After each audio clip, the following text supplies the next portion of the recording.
Je m'appelle Agnès, je suis violoniste, premier violon dans l'orchestre, le Paname Symphony Orchestra. Mes premiers pas dans la musique ont commencé assez tôt.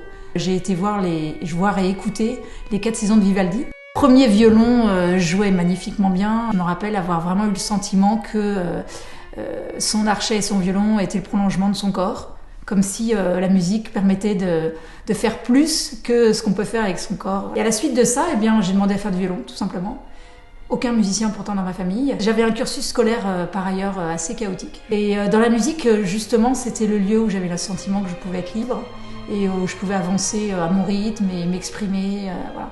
Et c'est vrai que j'ai commencé le violon en même temps que l'apprentissage de la lecture, si bien que la musique pour moi a vraiment une valeur de langage. Un premier violon, on le reconnaît assez facilement dans un concert, c'est celui qui donne le la aux autres musiciens pour qu'ils s'accordent, qui serre la main éventuellement du chef d'orchestre.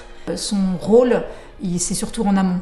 C'est pas tant au moment des concerts, même s'il est là évidemment. Il est garant de la cohésion humaine et musicale avec le chef d'orchestre. C'est d'abord de veiller à ce que chaque musicien puisse donner le meilleur de lui-même, à la fois personnellement mais aussi dans la dynamique de groupe.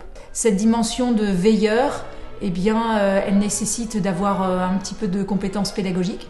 Elle est aussi soutenue par une forme d'autorité morale, parce qu'on est tous des amateurs, donc on peut avoir des préoccupations professionnelles, familiales, qui font que c'est aussi avec ça qu'on arrive et qu'on joue. Et puis une autorité évidemment musicale, dans le sens où même si je ne suis pas parfaite, j'ai quand même à montrer des exemples, à faire des propositions de coups d'archet, d'intentions musicales. Moi de mon côté, c'est aussi de faire un travail qui n'est pas seulement un travail avec l'instrument à la main, mais un travail qu'on appelle un travail sur table, où en travaillant la partition, en écoutant plusieurs versions sur internet, de voir un petit peu ce qui va nous aider, m'aider moi à faire travailler les musiciens et nous aider tous ensemble à avancer avec ce qu'on est, en sachant que l'idée c'est pas de mimer le Philharmonique de Berlin, parce qu'on n'est pas le Philharmonique de Berlin. Le premier violon, comme le chef d'orchestre, ils sont au service du groupe, mais chacun à leur place.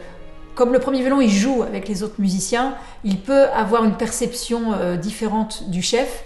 En fait, cette relation entre le chef et le premier violon, c'est une relation qui demande énormément de dialogue, une forme de connivence. Par exemple, le chef peut dire « bon, les cordes, et là, il faudrait que vous ayez un son beaucoup plus doux, beaucoup plus velours, un peu plus intérieur ».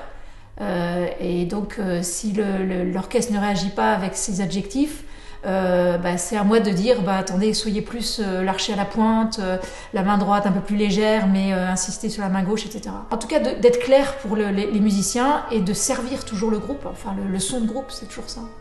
Quand on me demande de me présenter, j'essaye de pas dire que je fais de la musique. Je préfère dire que je suis musicienne. C'est comme si la musique, elle me prenait de façon plus large que seulement quand je joue du violon ou quand je suis dans l'orchestre. La musique, c'est un partage qui va au-delà de ce qu'on est. Donc on se met au service d'un son, d'une œuvre, et puis après, ce qui advient, ça ne nous appartient pas. Le musicien, il est là pour contribuer en fait à ouvrir des chemins et des chemins d'émotion, des chemins de sensibilité, à rendre l'être humain plus grand, plus heureux peut-être, plus en cohésion peut-être avec le monde qui l'entoure.